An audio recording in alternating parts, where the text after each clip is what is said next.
Hello friends, welcome to my channel learn try and repeat. मुझे ये admission of partner का doubt आया था किसी का। क्वेश्चन है, Samita and Punita are the partners in the firm sharing a profit and losses in the ratio 3:2। Their balance sheet as at 31st March 2019 is as follow। तो हमें बैलेंस शीट गिवन है और हमें साथ में कुछ एडजस्टमेंट्स गिवन है। वो एडजस्टमेंट्स है, on 1st April 2019, Meeta is admitted as a new partner on the following terms. New profit sharing is given, that is 5:3:2. Provision for doubtful debt is to be raised at 10% of the debtors. Punita is to take over the firm investment, not recorded in the books, at 3,000. Goodwill of the firm is to be valued at 50,000. Meeta is to bring a cash for her share of goodwill. 50% of the goodwill is to be withdrawn by the partners, by the old partners. Meeta is to pay off the bank loan on behalf of firm.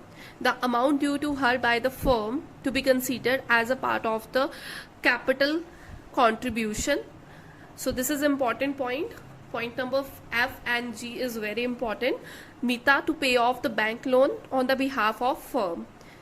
The amount due to her by the firm is to be considered as a part of her capital contribution.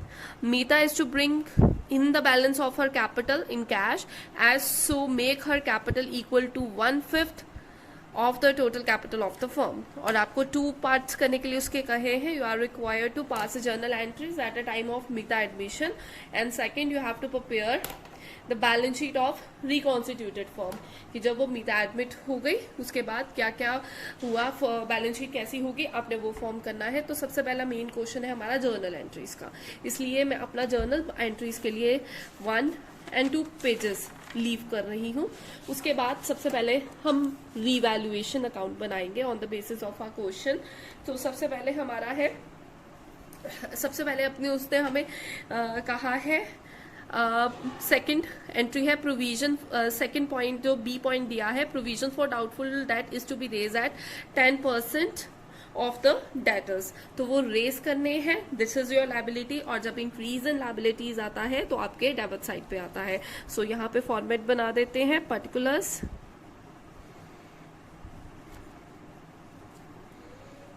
Amount, particular amount. सो हमारी क्या हुआ है, यहाँ पे हमारी liabilities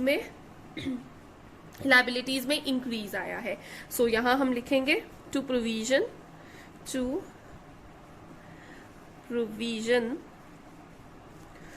for doubtful debts. वो आपके पास कितनी आई है, वो उसने कहा आपने कितनी रेज करनी है, उसने लिखा है रेज टू 10%, उसे स्पेशली मेंशन किया है, उसको 10% तक रेज कर दो। तो हमारे जो डेटर्स हैं टोटल 22,000। तो 22,000 के ऊपर अगर आप 10% लगाते हो तो वो आता है 2200। जब 22,000 के ऊपर 10% लगाते हो तो 2200 आता है। 2,000 ऑलरेडी एग्जिस्ट कर रहे हैं, तो आपका कितने का इंक्रीज आएगा, रिमेनिंग 200 का। आई होप आपको ये क्लियर है। तो यहाँ पे 200 का इंक्रीज आएगा। तो वो पॉइंट मैं यहाँ क्लियर भी कर देती हूँ कि वो पॉइंट कैसे आया। हमने क्या किया है, हमने 22,000 के हमारे टोटल डेटर्स थे, इसके ऊपर हमने कितना लगाया, 10% लगाया। 10% करते हैं तो हमारे पास 2200 आता है। तो 2200 है हमारे पास, और आपके एग्जिस्टिंग कितने हैं, 2000। तो 2000 मैंने माइनस कर दिया, तो 200 तुम्हें और रेस करने हैं। तो मैं यहाँ पे क्या करूंगी, 200 रेस कर दूंगी, इसलिए मैंने यहाँ पे 200 का अमाउंट लिखा है। सेकेंड पॉइंट है हमारा, बी पॉइंट हमारा क्लियर हो गया। फिर सी पॉइंट है, सी पॉइंट पे उसने कहा है Punita to take over the firm's investment. Punita ने फर्म की इन्वेस्टमेंट लेनी है जो कि रिकॉर्ड नहीं थी बुक्स में एट द 3,000। तो जो हमारी इन्वेस्टमेंट रिकॉर्ड नहीं है तो हम यहाँ रिकॉर्ड कर देंगे। और उसने कहा वो इन्वेस्टमेंट है, फर्म की इन्वेस्टमेंट है 3,000 की। 3000 की, तो हम उसको ले लेते हैं 3000 की इन्वेस्टमेंट। तो यहाँ पे हम लिख देंगे इन्वेस्टमेंट में इंक्रीज आया तो बाय एसेट में मतलब, तो यहाँ पे आ जाएगा बाय इन्वेस्टमेंट अकाउंट और अमाउंट आ जाएगा आपका 3000 का। तो एसेट में इंक्रीज आया तो इधर आया। उसके बाद और कोई चीज देख लेते हैं इसके रिलेटेड है। गुडविल भी नहीं आएगा, डी भी नहीं इसका ट्रीटमेंट, ई में भी नहीं होगा, एफ का भी नहीं और जी का भी नहीं। तो रीवैल्यूएशन अकाउंट में सिर्फ ये दोनों चीजें आएंगी और लास्ट में हम इसको क्या कर देंगे, हम इसे बैलेंस कर देंगे। तो यहां हम लिख देंगे टू प्रॉफिट, बिकॉज ये 3000 है तो यहाँ पे बैलेंस होगा। तो यहाँ पे अगर बैलेंस होगा तो हमें क्या आ रहा है, प्रॉफिट आ रहा है।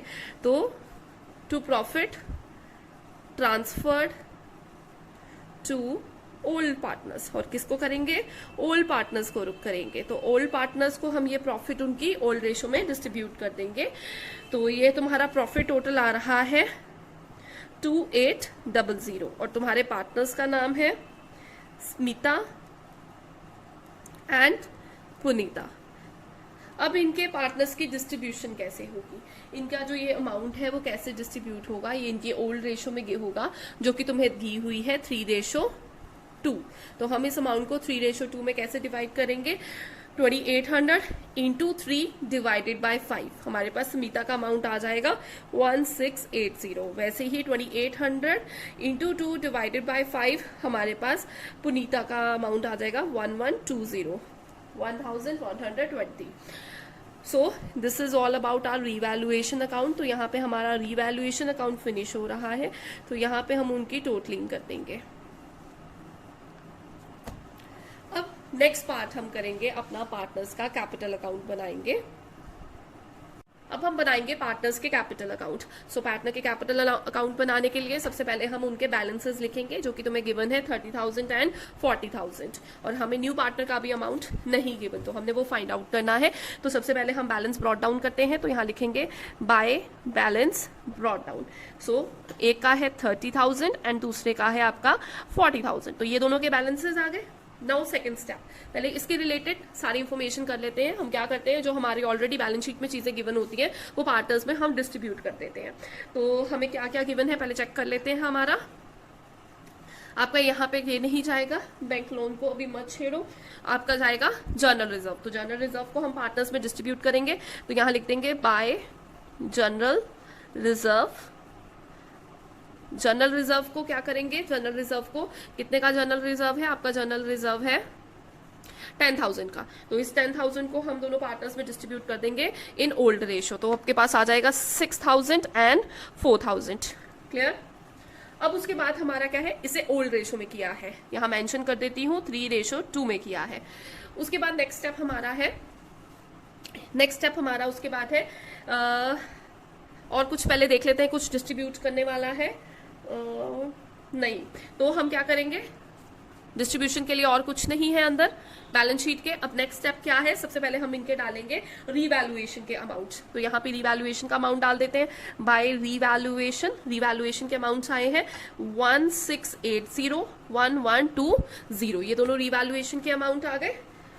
नेक्स्ट हम इसमें करेंगे इसके गुडविल का अमाउंट निकालेंगे। इसके गुडविल का अमाउंट कैसे निकालना है, सबसे पहले गुडविल का अमाउंट निकालने के लिए आपको इसकी सैक्रिफाइसिंग रेशो गिवन होनी चाहिए। आपको पता होनी चाहिए इसकी सैक्रिफाइसिंग रेशो क्या है। सो हमें पता है कि हमारी ओल्ड रेशो है, ओल्ड रेशो हमें गिवन है, ओल्ड रेशो गिवन थी हमें 3:2, हमें 3:2 गिवन थी। अब हमारी न्यू रेशो भी इसमें हमें गिवन है, जो न्यू रेशो है दैट इज 5:3:2। तो हम इससे क्या कर सकते हैं, सैक्रिफाइसिंग रेशो निकाल सकते हैं। सैक्रिफाइसिंग रेशो क्या होगा, जब हम अपनी ओल्ड रेशो में से न्यू रेशो को माइनस करते हैं तो हमारे पास सैक्रिफाइसिंग रेशो आती है। तो जैसे पहली पार्टनर है मेरी समिता, तो मैंने समिता की निकाली। समिता की मैं कैसे निकालूंगी, समिता की कैसे निकलेगी, सबसे पहले उसका ओल्ड वाला कितना शेयर था, उसका ओल्ड शेयर था 3/5, 3/5 माइनस न्यू कितना है 5/10। सो इसका निकाल देंगे, ये हो गया नीचे 10, ये हो गया 6 - 5, तो ये आ जाएगा 1/10। ऐसे ही हम पुनीता का निकालेंगे। पुनीता का शेयर कैसे आएगा? पुनीता का आएगा 2/5 minus 3/10. So this will be 10, 4 minus 3, 1/10. सो इसकी सैक्रिफाइसिंग रेशो क्या है? That is 1:1. This is clear. अब हम इसकी कैपिटल पे आते हैं. इसकी जो नया पार्टनर है उसकी कैपिटल कितनी है वो कैसे फाइंड आउट करेंगे वो बाद में बताती हूँ. पहले गुडविल पे आते हैं. तो पॉइंट है कि अब इसकी गुडविल कैसे निकालनी है. उसने आपको गुडविल बताई है आपके पॉइंट नंबर डी में. उसने बताया है कि जो फर्म की गुडविल है वो कितनी है. वो है गुडविल ऑफ फर्म इज 50,000. 50,000 की गुडविल है फर्म की. तो हम क्या करेंगे, हम इसका शेयर लगा देंगे. अब जो नया पार्टनर है उसका शेयर कितना है? 1/5. क्योंकि उसने यहां मेंशन किया है Meeta is to bring in the balance of her capital in cash as to make her capital equal to 1/5 of the total capital of the firm. मतलब वो 1/5 शेयर के लिए आया है. ठीक है ना. या आप ये भी कर सकते हो 2/10 उसका न्यू शेयर है तो ये कट करके तुम्हारे पास 1/5 ही बनेगा. सो ये तुम्हारा 1/5 शेयर के लिए आया. तो जो मीता है वो 1/5 शेयर के लिए आई है. तो 50,000 के ऊपर 1/5 लगाया तो आपके पास आ जाता है 10,000. So this 10,000 is the share of Meeta. अब ये मीता की गुडविल तो थी. अब मीता की गुडविल देनी किसने है? दोनों पार्टनर्स ने इक्वली देनी है क्योंकि उनकी सैक्रिफाइसिंग रेशो आई है 1:1. सो एक पार्ट जो स्मिता है और पुनीता इन दोनों ने इसको देनी है. सैक्रिफाइस करेंगे कितनी कितनी 5,000 एंड 5,000. सो ये हमारा अब गुडविल हम यहाँ मेंशन करेंगे हमारे बैलेंस उसमें पार्टनर्स कैपिटल अकाउंट में. तो हम यहाँ लिख देंगे by premium on goodwill. Premium for goodwill. तो उसका अमाउंट कितना आ जाएगा आपके पास? उसका अमाउंट आएगा 5,000 ईच. तो दोनों से हमें 5,000 मिला. आई होप इतना क्लियर है.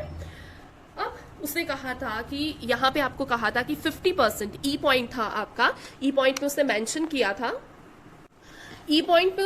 किया था कि जो 50% है गुडविल की वो पार्टनर्स विड्रॉ करवा लेंगे. तो यहाँ पे उसके विड्रॉन की भी डाल देते हैं. तो उन्होंने पार्टनर्स ने सपोज विड्रॉ करवा लिया. उन दोनों ने विड्रॉ करवाया. सो उनकी विड्रॉ की एंट्री हो जाएगी टू कैश अकाउंट और यहाँ पे आप लिख सकते हो विड्रॉन. तो ये विड्रॉन क्या है? 50-50% है. तो फिर 50-50% कितने हो जाएंगे? 5,000 के 2500 एंड 2500. इन्होंने गुडविल का 50-50% विड्रॉ करवा लिया. 50% of the goodwill to be withdrawn by the old partner. So उन्होंने विड्रॉ करवा लिया. अब एक इन्वेस्टमेंट थी. उसने कहा था ई पॉइंट में Punita to take over the firm investment not recorded in the books at 3,000. तो वो पुनीता ने ले लेनी है. तो यहाँ पे शो करेंगे टू इन्वेस्टमेंट अकाउंट. किसने ली? पुनीता ने ली सिर्फ. तो पुनीता के कॉलम में हम 3,000 डाल देंगे. अब हमारे पास बात आती है इनका जो अमाउंट है वो कैसे कैलकुलेट होगा कैपिटल का. सो कैपिटल के अमाउंट के लिए इसने एक बहुत अच्छी दो पॉइंट कहे हैं. एक तो उसने कहा है कि जो मीता है उसे बैंक लोन पे करना है on the behalf of firm. The amount due to her by the firm to be considered as a part of his capital contribution. और जो वो बैंक लोन के लिए पे करेगी वो उसका क्या इंक्लूड होगा? उसका कैपिटल इंक्लूड होगा. ठीक है. और आपका जो बैंक लोन है वो 6,000 का है. सो सबसे पहले ही डाल देती हूं यहाँ पे. मैं यहाँ लिख देती हूं बाय बैंक लोन. तो बैंक लोन उसे पे करना है. ठीक है. तो वो 6,000 का उसने पे करना है और उसे कहा गया है इसको कैपिटल का पार्ट इंक्लूड करना है. ओके. सो अब सबसे पहले हम इसके कैपिटल का अमाउंट निकालेंगे कि जो मीता है उसका कैपिटल कितना बनता है. तो कैपिटल की कैलकुलेशन मैं यहाँ कर रही हूँ. सो कैपिटल की कैलकुलेशन कैसे होगी? सबसे पहले हम क्या करेंगे, हम जो बैलेंसेस इनके निकल चुके हैं हम उनको डेबिट साइड को टोटल करेंगे और क्रेडिट साइड से माइनस कर देंगे. हम स्मिता और पुनीता के अमाउंट्स निकाल लेंगे क्योंकि अब इनमें तो कोई चेंजेस आने ही नहीं है. तो यहाँ पे मैं लिख दूंगी टू बैलेंस कैरेट. ठीक है. तो मैंने इसकी टोटलिंग करती हूँ. इसकी टोटलिंग करके मेरे पास आता है टोटल आ रहा है मेरे पास 42,680 और इसमें से मैं माइनस करती हूँ ये वाला अमाउंट, तो मेरे पास आता है 40180। तो इसकी टोटलिंग भी हो गई 42,680। अब दूसरे साइड का अमाउंट आ रहा है मेरे पास, दैट इज 50,120। ठीक है, तो मुझे यहाँ पे भी लेकर आना है 50,120। तो उसमें से ये दोनों बैलेंसेस अगर मैं माइनस करती हूँ इस वाले अमाउंट से, तो मेरे पास आता है 44,620। आई होप यहाँ तक आपको क्लियर है। अब उसके बाद हमारा नेक्स्ट स्टेप क्या है, हमने अब ये मीता की कैपिटल फाइंड आउट करनी है। तो अभी हम पहले क्या करेंगे कि क्या कैपिटल है। अब फाइनल कैपिटल आपके पास क्या है, फाइनल कैपिटल ऑफ फर्म, वो कैसे निकलेगी, तुम्हारी जो दोनों कैपिटल्स निकली है 40,180 एंड 44,620। तो तुम यहाँ पे लिखोगे 40180 प्लस 44,620। तो इनकी टोटलिंग करके तुम्हारे पास आता है 84,800। सो दिस इज योर टोटल। ठीक है, अब क्या है, अब तुम क्या करोगे, जो तुम्हारा पार्टनर, ये दो पार्टनर्स की कैपिटल है, ठीक है ना, जो कि अभी फर्म की टोटल कैपिटल है। हाँ, तो ये फर्म की टोटल कैपिटल, और दोनों पार्टनर्स का शेयर कितना था, दोनों पार्टनर्स के शेयर आपके पास टोटल 1 शेयर होता है और नया पार्टनर का 1/5 शेयर है। अगर तुम इसको माइनस कर देते हो तो तुम्हारे पास आ जाएगा 5 - 1। तो ये आपके पास रिमेनिंग पार्टनर्स का, मतलब सुमीता और पुनीता का शेयर आ गया। ठीक है, ये न्यू पार्टनर का शेयर तुमने क्या किया, माइनस कर दिया। तो अब तुम क्या करोगे, जो टोटल 84,800 है, आप इसको, ये वाले जो रेशो है, इसको रेसिप्रोकल करके इसके साथ मल्टीप्लाई कर दोगे, तो आपके पास पूरी फर्म का क्या आ जाएगा, कैपिटल आ जाएगा, टोटल कैपिटल। ये टोटल कैपिटल ऑफ फर्म है 2 पार्टनर्स की, ये जो आएगा अमाउंट वो सबका आ जाएगा। तो ये टोटल अमाउंट आपके पास आ जाएगा 106,000। सो ये जो अमाउंट है, this is total capital of new firm. Okay, तो न्यू फर्म का आ गया। अब इसमें से हम क्या करेंगे, हम जो मीता का अमाउंट है वो निकाल लेंगे।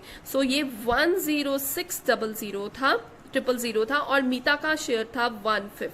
This was Meeta share, new partner share, मतलब मीता का शेयर। तो ये तुम निकालोगे तो तुम्हारे पास आएगा 21,200। अब ये 21,200 उसका प्रॉपर कैपिटल आया है, जो कि तुम यहां मेंशन करोगे 21,200। और उसने मेंशन किया था कि इसमें से ही तुम बैंक लोन पे कर रहे हो, वो शो कर रहे हो, तो तुमने यहाँ बैंक लोन पे कर दिया। और लास्ट तुम्हारे पास रह गया मीता का कैपिटल शो करना, तो वो तुम शो कर दोगे बाय कैश अकाउंट। तो वो कितना आ जाएगा तुम्हारे पास, 21,200 माइनस, क्योंकि यहाँ पे तुम्हें बैलेंस सेम करना है, ठीक है ना, और ये वाली साइड छोटी है, your credit side is smaller. तो हम क्या करोगे, 21,200 में से 6,000 माइनस कर दोगे, तो तुम्हारे पास आ जाएगा 15,200। टोटल कैपिटल यही रहेगी, ठीक है, पर कैश से ये अमाउंट आया। सो ये हमारा आ गया पार्टनर्स कैपिटल अकाउंट। उसके बाद हम इसकी बैलेंस शीट फॉर्म करेंगे और इसका कैश अकाउंट बनाएंगे। मैंने पहले बैलेंस शीट और कैश अकाउंट इसलिए किया है ताकि हमारी balance sheet full fledge complete हो जाए, और उसके बेसिस पर वैसे इफेक्ट नहीं डालती। आप चाहे पहले अपना सारी जर्नल एंट्रीज लिख सकते हो, बैलेंस शीट बाद में बनाना, ठीक है। पर मैं भी आपको ऐसे इसलिए नहीं करवा रही हूँ क्योंकि ताकि मैं कैश का भी अमाउंट पूरा एडजस्ट करके आपको दिखा सकूं। सो मैं पहले बैलेंस शीट ही बनवा रही हूँ। तो सबसे पहले हम अपनी बैलेंस शीट देखेंगे, हमारी बैलेंस शीट में क्या क्या अमाउंट्स थे। हमारा सन्ड्री क्रेडिटर था, वो कुछ चेंज नहीं आया। सो मैं अपने क्रेडिटर्स को ऐसे ही पुट कर रही हूँ, ऐसे ही डालूंगी। तो मेरा क्रेडिटर है सन्ड्री क्रेडिटर्स 14,000 है, कोई चेंज नहीं, तो मैं पूरा फुल फ्लैज 14,000 डाल रही हूँ। फिर उसके बाद आ जाता है बैंक लोन। बैंक लोन मैं पे कर चुकी हूँ, मेरा कोई अमाउंट नहीं है रिलेटेड टू लायबिलिटीज और कुछ नहीं है, तो इनकी कैपिटल्स है। तो मैं यहाँ कैपिटल्स मेंशन कर रही हूँ। कैपिटल्स हर पार्टनर की, सुमीता की, पुनीता की और मीता की। और इसकी आपने निकाली है 40,180, 44,620 एंड 21,200। ओके, अब ये वाली जो आपने कैपिटल्स यहाँ पुट कर दी हैं, इनका यहाँ पे क्या कर दूंगी, टोटलिंग लिख दूंगी 106,000। सो यहाँ टोटल मेरा आता है 12,000,000। सो दिस इज योर 1,20,000। अब एसेट साइड को फॉर्म कर लेते हैं। अब एसेट साइड की लिख लेते हैं। एसेट साइड में क्या क्या आएगा, एसेट साइड्स के अमाउंट, सबसे पहले कैश में चेंज आएगा। सो मैं कैश को भी ऐसे ही छोड़ रही हूं, कैश इन हैंड। इसका मैं प्रॉपर अकाउंट बनाकर आपको बताऊंगी। उसके बाद आपके आ जाते हैं सन्ड्री डेटर्स। सन्ड्री डेटर्स 22,000 के थे, डेटर्स में कोई चेंज नहीं आया। सो मैं यहाँ ले रही हूँ डेटर्स 22,000, बट लेकिन अब जो प्रोविजन फॉर डाउटफुल डेट है वो तुमने 200 से इंक्रीज करी थी, लेस प्रोविजन। जो प्रोविजन थी अब वो 2000 की नहीं रही है, जो यहाँ पे प्रोविजन थी वो अब 2000 की नहीं रही है, वो 2200 की हो गई है। तो यहाँ 2200 कर दूंगी और यहाँ मेरा अमाउंट आ जाएगा 19,800। और हमारे फर्नीचर्स में कोई चेंज नहीं आया, सो फर्नीचर भी ऐसे ही ले लूंगी। और साथ में स्टॉक में भी कोई चेंज नहीं आया, तो हम स्टॉक को भी एग्जैक्ट उतार लेते हैं 10,000 एंड दिस इज 40,000। अब जो कैश इन हैंड है उसका अमाउंट कैसे निकलेगा, कैश के रिलेटेड जो जो चीजें गिवन है हमें उसकी एडजस्टमेंट करनी है। तो मैंने आपको आसान करने के लिए आपके लिए अकाउंट बना दिया है। तो यहाँ पे सबसे पहले आप क्या करोगे, this is your asset. So this यहाँ पे तुम्हारा डेबिट साइड पे बैलेंस ब्रॉट डाउन आ जाएगा 30,000 का, जो कि तुम्हें बैलेंस शीट में गिवन है। बैलेंस शीट में गिवन है। उसके बाद तुमने क्या किया था, जो तुम्हारे दो पार्टनर्स ने उन्होंने 50-50% अपनी गुडविल को विड्रॉ कर लिया था। तो क्या लिखोगे, बाय समीता एंड पुनीता। तो ये क्या है, उनके गुडविल के अमाउंट है। तो 2500 जो उन्होंने हाफ विड्रॉ करवा ली थी। और एक हमें उसने अमाउंट गिवन था जो कि तुमने यहाँ पे ये कैश के सामने निकाला था, और कैश यहाँ पे है ना, दैट इज 15,200। तो ये वाला अमाउंट लिखेंगे टू मीताज कैपिटल, टू मीताज कैपिटल। मिताज का कैपिटल था 15,200, क्योंकि उसने कहा था सिर्फ 1/5 को तुमने शो करना है as a part of your capital. और उसके बाद गुडविल का अमाउंट आ जाएगा। गुडविल कितनी थी, गुडविल अकाउंट दैट इज 10,000। 10,000 में से 5,000 विड्रॉ हो चुकी है, क्योंकि हाफ अमाउंट वो कहता था उसने विड्रॉ करवा लिया है। तो अब इसको बैलेंस कर लेते हैं। तो ये वाला डेबिट साइड का अमाउंट ज्यादा है 55,200, और यहाँ पे तुम्हें बनाना है 55,200। तो तुम्हारा जो बैलेंस है वो कितना हो जाएगा, ये 5,000 का है तो हो जाएगा 50,200। सो this is by balance carried 50,200। तो ये जो 50,200 है आप यहाँ पे लिख दोगे 50,200। सो ये आपका टोटल हो जाएगा 1,20,000। आई होप यहाँ तक आपको क्वेश्चन क्लियर है। अब लास्ट क्वेश्चन जो इसका मेन क्वेश्चन है, हम इसकी जर्नल एंट्रीज को पुट करेंगे। तो इसकी जर्नल एंट्रीज क्या है, सबसे पहले 1 by 1 चलते हैं। सबसे पहले नया पार्टनर आया तो उसकी कैपिटल आई, उसकी गुडविल आई, उसने एज अ बैंक लोन पे किया। तो उसके लिए क्या आ जाएगा सबसे पहले उसका कैश आया तो हम लिख देंगे कैश अकाउंट डेबिटेड, फिर उसने बैंक लोन दिया, ये उसकी कैपिटल इकट्ठी आई ना, तो यहाँ पे हम लिख देंगे bank loan account debited to Meeta's. Cash में कितने पैसे लेकर आया, Meeta's capital account to premium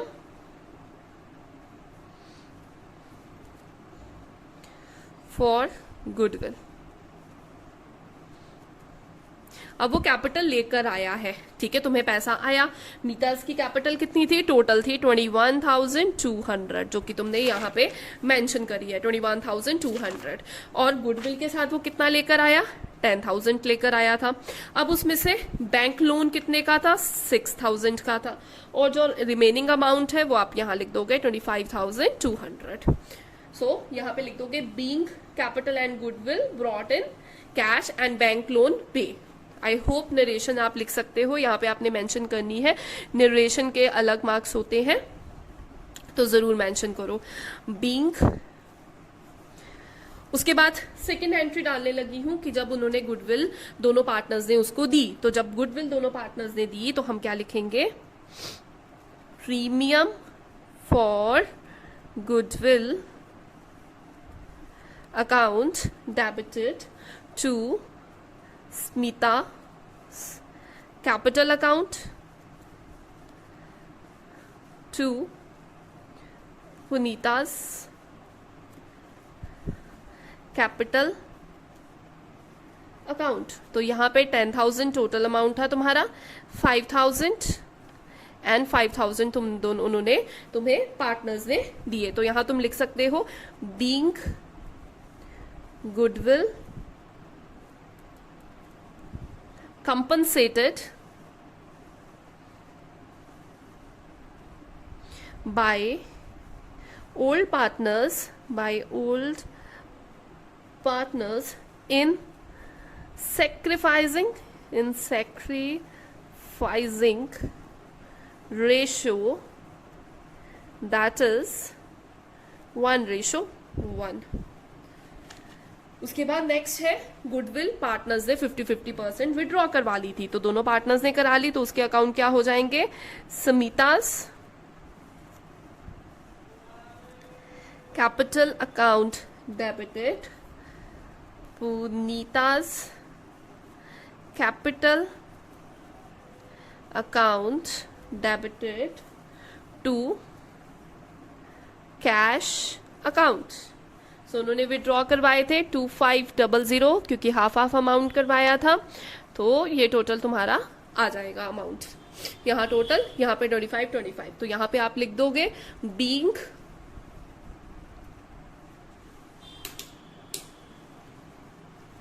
तो यहाँ हम लिख देंगे बीइंग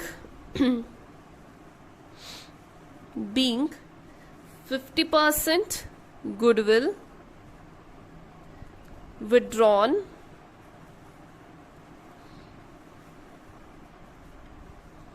by old partners। उसके बाद इन्वेस्टमेंट थी जो तुमने रिवैल्यूएशन अकाउंट में शो करी थी, उसका एंट्री ले लो, तो तुम लिख दोगे investment account debited to revaluation account. Revaluation account में जो जो चीजें गई 3,000 और यहां पे लिख दोगे बीइंग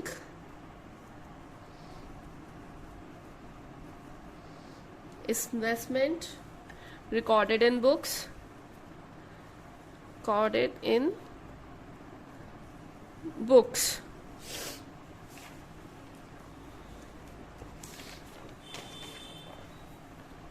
और क्या लिखा था आपने रिवैल्यूएशन अकाउंट में, एक रिवैल्यूएशन अकाउंट में प्रोविजन फॉर डाउटफुल डेट्स कहे थे।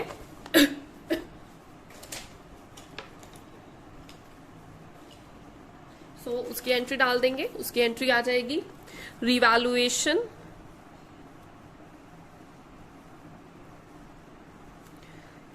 Account debited to provision for doubtful debts।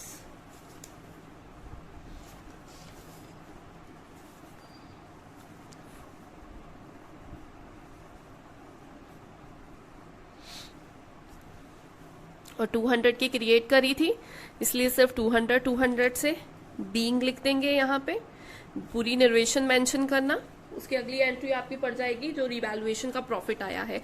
So profit तुम्हारा डेबिट साइड पे आया था, ठीक है, तो हम क्या लिखेंगे, revaluation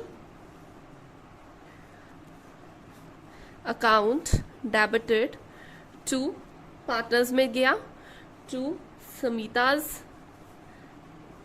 capital account to Punita's capital account. तो वो प्रॉफिट किस किस अमाउंट से था, टोटल था उसका 2800 और तुम्हारे अमाउंट थे 1680 1120। क्लियर। और इसकी नरेशन क्या आ जाएगी, बीइंग